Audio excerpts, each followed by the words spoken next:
Imagine walking down the street in your own neighborhood. You are minding your business. You are not breaking any laws.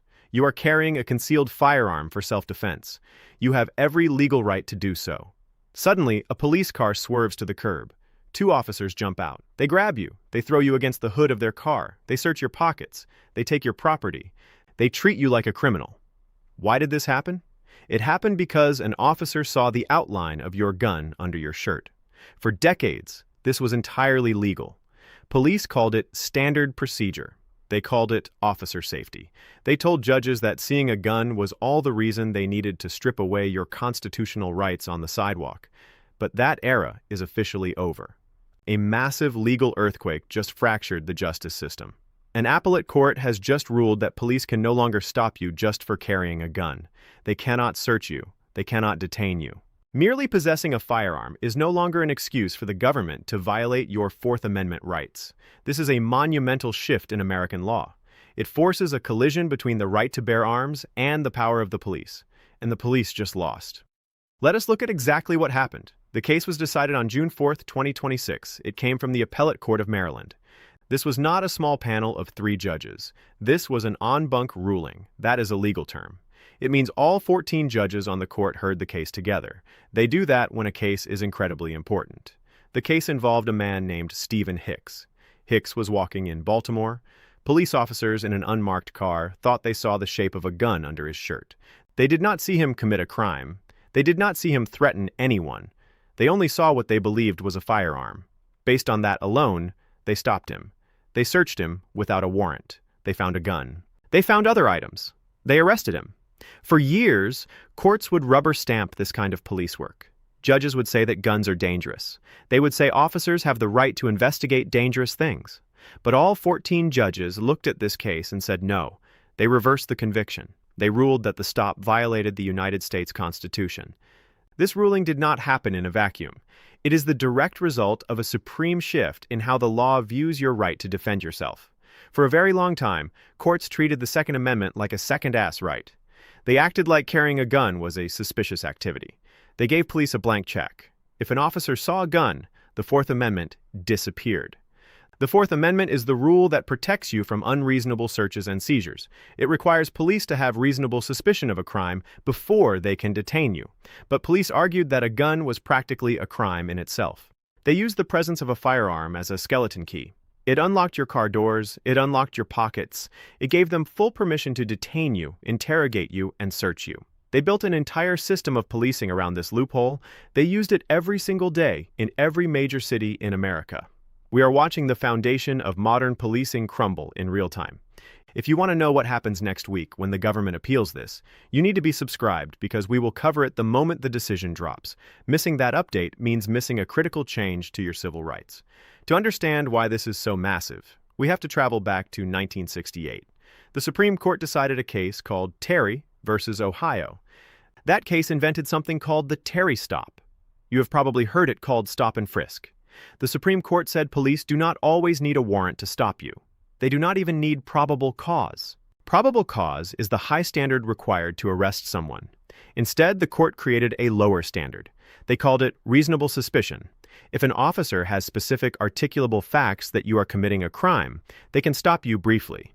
And if they think you are armed and dangerous, they can pat down your outer clothing. Notice the exact words the court used, armed and dangerous. Both of those things had to be true, but over the next 50 years, the courts got lazy. They let police blur the lines. They let police argue that anyone who is armed is automatically dangerous. I want you to stop and really think about what this means. Millions of Americans carry firearms legally every single day. They have permits, they follow the rules, they pass background checks, they exercise a fundamental right granted by the Constitution. Yet the justice system treated them like walking probable cause. Think about the hypocrisy of that system. You have a right to free speech. If an officer sees you handing out political flyers, they cannot throw you against a wall. They cannot search your pockets because you exercised your First Amendment right. But if they saw you exercising your Second Amendment right, you were suddenly fair game. The government turned a constitutional right into a justification for harassment. They erased the Fourth Amendment by pointing at the Second Amendment. They knew exactly what they were doing. They knew, and they did it anyway. I want to know what you think about this. Should an officer have the right to detain you just because they see a firearm, or should they have to wait until you actually break a law? Drop your answer in the comments right now. I read every single one. The legal landscape changed completely in 2022. The United States Supreme Court handed down a monumental decision. The case was New York State Rifle and Pistol Association versus Bruin. The Supreme Court struck down laws that made it nearly impossible for regular citizens to get a permit to carry a gun. But the Bruin decision did something much bigger than that. It changed the default setting of American law. Before Bruin, many courts assumed carrying a gun in public was a crime until you proved you had a permit. Bruin flipped that upside down. The Supreme Court declared that carrying a handgun outside the home for self-defense is a constitutional right. That means carrying a gun is now presumptively lawful. It is assumed to be legal, just like driving a car is assumed to be legal, just like walking a dog is assumed to be legal. And this changes absolutely everything for the police, because carrying a gun is presumptively lawful. It can no longer be the sole basis for a police stop. That is exactly what the appellate court in Maryland just ruled. The judge wrote that the mere possibility that a person might not have a license is not enough to justify a seizure. The police must have reasonable suspicion that the person is possessing the gun illegally, or they must have reasonable suspicion that the person is involved in some other criminal activity. Let that sink in. The visual presence of a firearm is no longer enough. The outline of a gun under a shirt is no longer enough. An anonymous tip that someone has a gun is no longer enough. The police need more. They need evidence of a crime. They need specific facts showing that the person is doing something wrong. Without those facts, they have to leave you alone. This is the exact kind of high-stakes legal warfare the mainstream media ignores. If you want to stay ahead of the courts and understand your rights before you ever interact with law enforcement, you need to be subscribed, because we will cover every single ruling the moment it drops. Do not wait until you are the one in handcuffs to learn the law. Let us zoom in on how this actually plays out on the street. Imagine a man walking to his car late at night. He works the night shift. He lives in a rough neighborhood. He carries a handgun for protection. A police cruiser rolls slowly past him. The officer spots the clip of a holster inside the man's waistband. Under the old rules, that officer could hit the flashing lights. He could jump out of the car. He could order the man to freeze. He could demand identification. He could disarm the man on the spot. If the man argued, he could be arrested for resisting or obstructing an officer. The man would have to prove his innocence on the side of the road in the dark. But under this new ruling, that entire interaction is illegal. If the officer only sees the gun, the officer cannot stop the man. The officer can watch him. The officer can follow him, but the officer cannot forcefully detain him. The man has the right to keep walking. This forces a massive recalibration of government power. For generations, law enforcement relied on aggressive, proactive stops to find illegal weapons. They cast a massive net. They stopped thousands of innocent people to find a few guilty ones. They called it proactive policing. But the Constitution does not allow the government to treat everyone like a criminal just to catch a few bad guys. The Fourth Amendment was written specifically to stop general warrants. It was written to stop British soldiers from searching colonists without specific evidence. We fought a revolution over this exact principle. And yet, modern courts allowed the police to recreate that exact same system of general searches. They just replaced British soldiers with local cops. They replaced general warrants with the excuse of officer safety. The Maryland court is not the only court pushing back. This is a growing national trend. In 2025, the Federal Fifth Circuit Court of Appeals issued a similar ruling. That case was United States versus Wilson. The Fifth Circuit oversees Texas, Louisiana, and Mississippi. They ruled that because carrying a gun is presumptively lawful, it cannot be the sole trigger for an investigative stop. In Pennsylvania, the state Supreme Court ruled the exact same way in a case called Commonwealth versus Hicks. Do not confuse the Pennsylvania Hicks with the Maryland Hicks. They are different men with the same last name who fought the same unconstitutional policing tactics. The Pennsylvania court ruled that police cannot stop a person merely because they believe the person has a gun. The courts are finally reading the Constitution the way it was written. They are reading the Second Amendment and the Fourth Amendment together. They are refusing to let one cancel out the other. Of course, the government hates this. Prosecutors hate this. Police departments are panicking. They are arguing that this ruling strips them of their power to protect the public. They claim that if they cannot stop someone with a gun, blood will run in the streets. They argue that they should not have to wait for a bullet to fly before they act. But listen closely to what they are actually saying. They are admitting that their policing strategy relies entirely on violating the rights of innocent citizens. They are demanding the power to search anyone at any time just based on a hunch. They are asking the courts to ignore the Constitution for the sake of convenience. That is a dangerous, terrifying argument. If we allow the government to ignore the Constitution when it is convenient, we do not have a Constitution at all. We just have a list of suggestions. Here's a serious question for you. Do you agree with law enforcement that this makes their jobs too dangerous? Or do you believe your constitutional rights matter more than police convenience? Drop your answer in the comments right now. I read every single one. Now, we have to look at the exceptions. This ruling does not make you bulletproof against police interactions. The court was very clear. Police are still allowed to engage in what is called a consensual encounter. An officer can walk up to you on the sidewalk.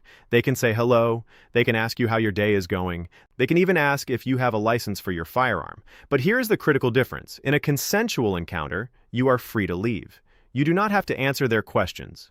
You do not have to show them your identification unless your specific state requires it upon request.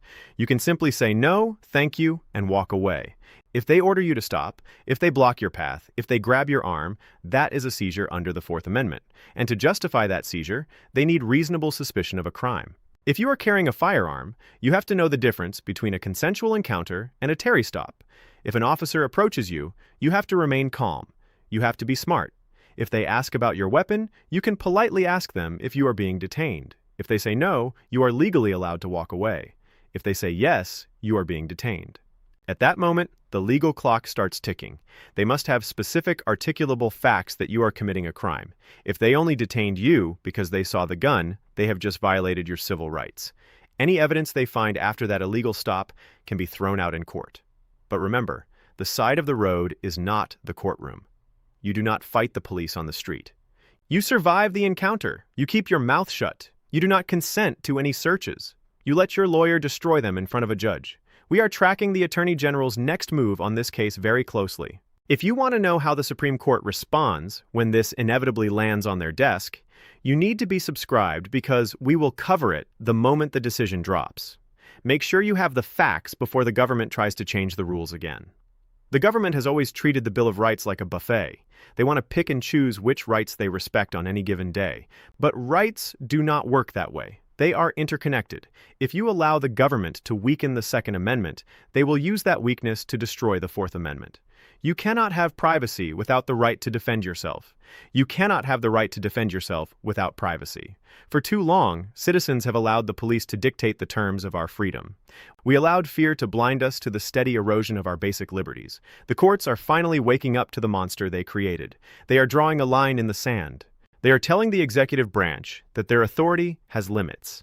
Let us review the exact standard moving forward in the jurisdictions where these rulings apply. The presence of a firearm is a neutral fact.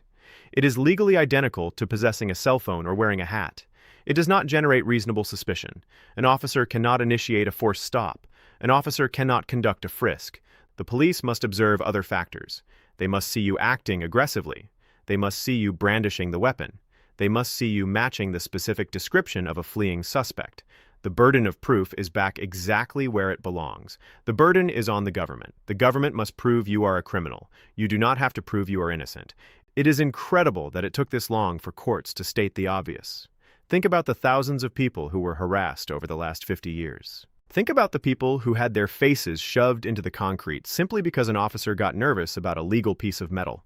Whole communities were subjected to intense surveillance and stop and frisk campaigns. The police justified this by pointing to the guns. They used the tool of self-defense as a weapon of mass incarceration, and the courts let them do it. The appellate judges who wrote this new opinion admitted that this is a massive change in the law. They acknowledged that it limits the ability of the police, but they did not care. They ruled that constitutional rights do not bend to make policing easier. The legal ground is shifting beneath our feet, but the government does not surrender power easily. Police departments are already retraining their officers to look for new loopholes. They are teaching officers to claim they smelled something suspicious, or that the suspect made effort movement just to justify the stops they are no longer allowed to make based on the gun alone. The courts have closed the front door, but law enforcement is actively looking for a way through the window. Do not think for 1 second that this fight is over. This ruling is a massive victory for the Constitution, but it is only one battle in a war that is going to reach the United States Supreme Court very soon. Watch the federal circuits closely, because the next major ruling could either cement this freedom nationwide or tear it down completely. So, here is what I need you to tell me in the comments right now. Knowing that police will look for new ways to justify these stops, do you think this court ruling will actually change police behavior on the street? Or will cops just invent new excuses to stop armed citizens?